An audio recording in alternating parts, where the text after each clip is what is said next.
کیا آپ جانتے ہیں کہ اس مادی دنیا کے شور میں آپ کی روح کا سکون کہاں گم ہو گیا ہے؟ اس بھاگتی دوڑتی زندگی میں جہاں روشنیاں کبھی مدھم نہیں ہوتیں اور اسکرینیں کبھی بند نہیں ہوتیں، کبھی سوچا کہ رات کی خاموشی آپ سے کیا کہنا چاہتی ہے؟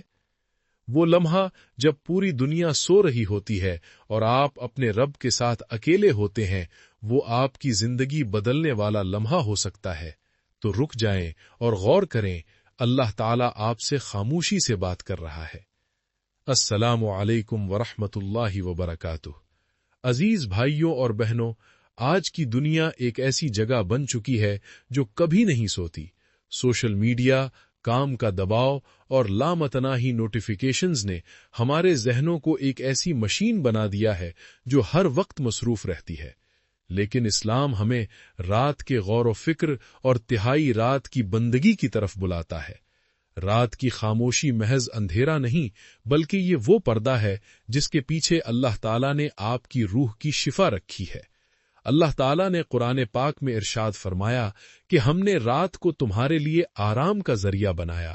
یہ آرام صرف جسم کا نہیں بلکہ آپ کے دل اور دماغ کا بھی ہے۔ جب دنیا کا شور تھم جاتا ہے تو آپ کو اپنے اندر کی آواز سنائی دینے لگتی ہے۔ رات کے اس مراقبے اور غور و فکر کی طاقت کو ان 4 اصولوں سے سمجھیں۔ پہلا اصول، خاموشی میں اللہ تعالیٰ کا قرب۔ دن بھر ہم لوگوں کے درمیان ہوتے ہیں، ہم دنیا کو دکھانے کے لیے جی رہے ہوتے ہیں، لیکن رات کی تنہائی میں کوئی دکھاوا نہیں ہوتا۔ جب آپ آدھی رات کو اٹھ کر مصلے پر بیٹھتے ہیں تو اللہ تعالیٰ آسمان دنیا پر نزول فرماتا ہے اور پکارتا ہے کہ ہے کوئی مانگنے والا جسے میں عطا کروں۔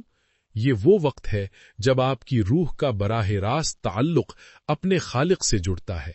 اللہ تعالیٰ کی یہ خاموش پکار ان لوگوں کے لیے ہے جو دنیا کے ہنگاموں سے تھک کر اس کی پناہ میں آتے ہیں۔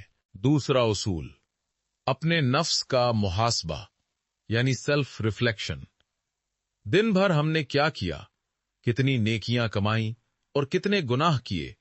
رات کا وقت اپنے نفس کے ساتھ حساب کتاب کا بہترین وقت ہے۔ نبی پاک صلی اللہ علیہ وسلم نے ہمیں سکھایا کہ سونے سے پہلے اپنے اعمال پر غور کرو۔ جب آپ رات کو اپنی غلطیوں پر شرمندہ ہوتے ہیں اور اللہ تعالیٰ سے معافی مانگتے ہیں تو وہ پچھتاوا آپ کے دل کو صاف کر دیتا ہے۔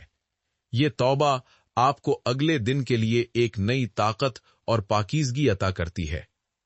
تیسرا اصول، کائنات کی تخلیق میں غور و فکر۔ قرآن پاک میں اللہ تعالیٰ فرماتا ہے کہ رات اور دن کے آنے جانے میں عقل والوں کے لیے نشانیاں ہیں۔ جب آپ رات کے سناٹے میں آسمان کی طرف دیکھتے ہیں، تاروں کی ترتیب اور کائنات کی وسعت پر غور کرتے ہیں تو آپ کو اپنی ہستی کی حقیقت سمجھ آتی ہے۔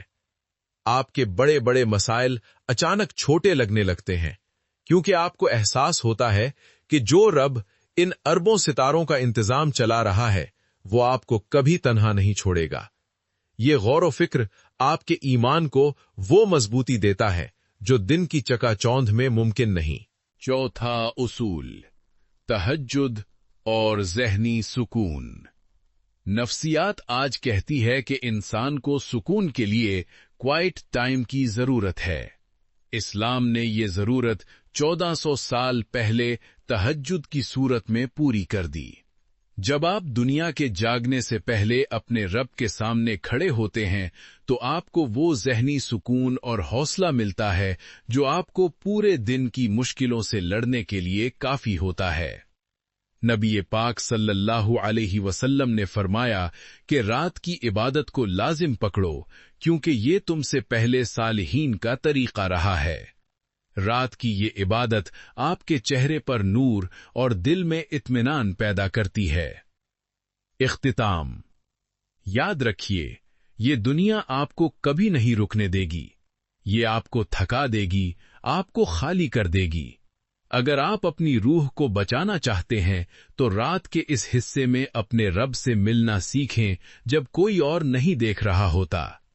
اللہ تعالیٰ آپ کے ان آنسوؤں کو جانتا ہے جو رات کی تاریکی میں گرتے ہیں۔ وہ خاموش لمحے ہی آپ کی زندگی کا اصل اثاثہ ہیں۔ اللہ تعالی ہمیں راتوں کو جاگ کر اپنے نفس کا محاسبہ کرنے اور اپنی یاد میں سکون پانے کی توفیق عطا فرمائے۔ آمین۔